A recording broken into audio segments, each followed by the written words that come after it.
Welcome back to another episode of Office Politics. I'm your host, Matthew Stevenson, in partnership with Dukascopy TV. Remember, if it happens in the office, we're here to discuss it. The email today reads as follows.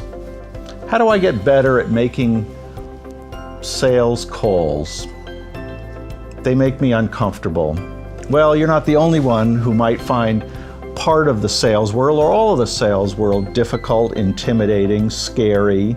It requires a lot for someone to put themselves on the line day after day in trying to sell a product, a service, some kind of a piece of equipment in the case of the construction business. So how to make sales something that you do better, that you find more rewarding.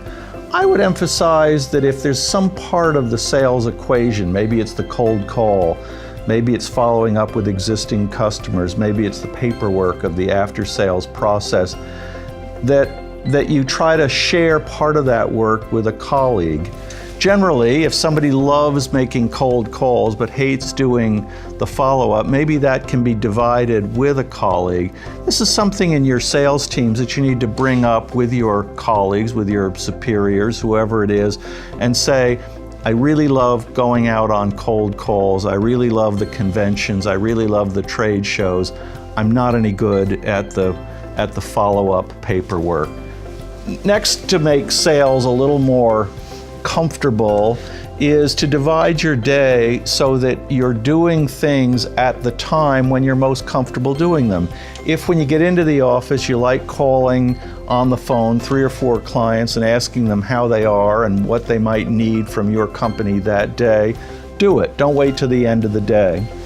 The next part of sales, that of physically going around and visiting customers, requires a certain amount of planning. It's not something that can be done at the last minute. Again, if you like planning the trips, if you like visiting clients in the field, do it. Don't wait for someone to say, now's time for you to get out there and see some of our clients.